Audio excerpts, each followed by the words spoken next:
So, you've just sat down to watch E3 2018. First presentation starts showing with some strange rocky underground areas, and various shots of what looks like alien wildlife. This game seems familiar, yet somehow different. More obviously human and militaristic areas come into view, alongside massive and open nature-filled fields. Throughout this, you still can't shake that feeling of familiarity. Something about the area around and the bustling wildlife tugs on your familiarity. It's almost a sense of nostalgia, or something along those lines. Now the designs start to make more sense. Are those Halo Marines?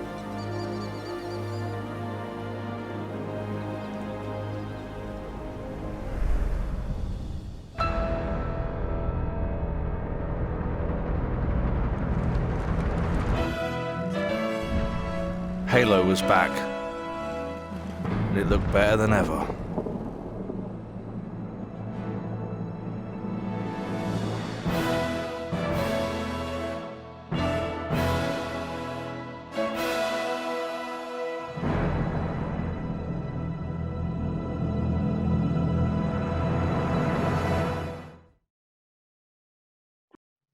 The reveal of Halo Infinite sends shockwaves through every Halo community there is. Reddit was on fire.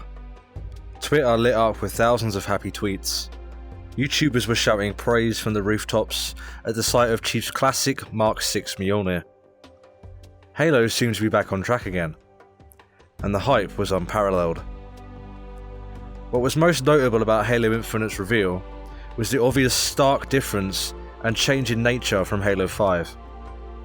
The games felt almost incomparable, with Halo 5's gritty and noisy designs compared to Infinite's more quiet and simpler take on everything found in the Halo universe. Its reveal trailer told us a lot about what kind of game Infinite was destined to become. But 343, unknown to us, had additional plans for a long-forgotten collection in the series.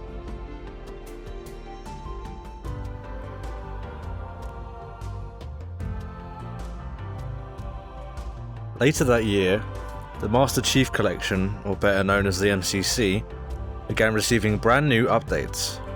The core of these updates being that every game present in the MCC would be ported over to PC, something that hadn't happened to a mainline Halo game since Halo 2 in 2004. The fact that these ports were done one at a time instead of all at once gave 343 some fresh air in regards to Infinite, and kept fans busy while they worked on the biggest installment in the series yet. This, alongside the Halo Infinite reveal, had fans shivering with excitement. They couldn't wait for more. And on the 23rd of July 2020, they got just that.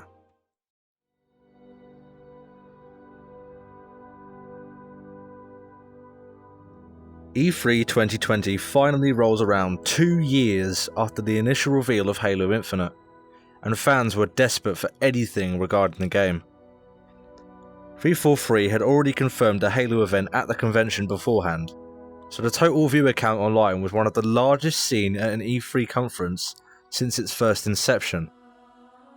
The reaction to Halo Infinite's campaign demo was at first overwhelmingly positive, but as all of the Halo YouTubers came to pick the video clean of every single piece of news, the cracks underneath started to show, and there was plenty of concern to go around regarding Halo Infinite's graphical fidelity. Fans took to sites like Twitter and Reddit to share their concerns and worries for the game, with quotes like, "This isn't next gen," and "Halo 5 looked better," which is a serious concern considering Halo 5's release in 2015. While hype still remained buried deep, the community held close their newfound skepticism. They were burned by Halo 5 and still rightfully sour about it, but 343 didn't intend to let such a significant investment fall to concern. And they listened. Boy did they listen. 8th of December 2020. Halo Infinite has been dark for a while. The community's initial anger has subsided. The The only news regarding Halo was the continuation of MCC's updates and additional Halo ports to PC. And out of nowhere, a blog is dropped on Halo Waypoint. Quietly and without much of an announcement. Not many knew. At least at first. But that quickly changed. This blog post marks one of the first many blogs regarding the development and direction of Halo Infinite. It gave us hope and renewed our faith that 343 was truly listening. All concerns about the game's graphics were blown away like dust, as 343 showed us new in-game shots of Mjolnir and weaponry. The jump in quality was substantial. It was the best looking Halo game we'd ever seen.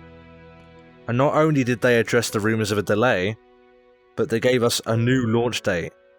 Fall 2021. Far, but still within sight. As blog posts continue to drop every month, and YouTubers like Hidden Xperia and Halo Follower rushed to get their breakdowns out the door, Halo fans were now satisfied with the amount of content they were receiving. Every month a huge drop of Halo Infinite news would arrive, all the way up to the game's release. People finally began to let themselves be hyped once more, losing their fear of the game being a flop on release. And it's hard to blame them. Not much has happened since the most recent blog post. Many fans are eagerly awaiting the end of the month, and Halo Infinite's eventual release sometime this fall. But it's safe to say that many are excited, myself included.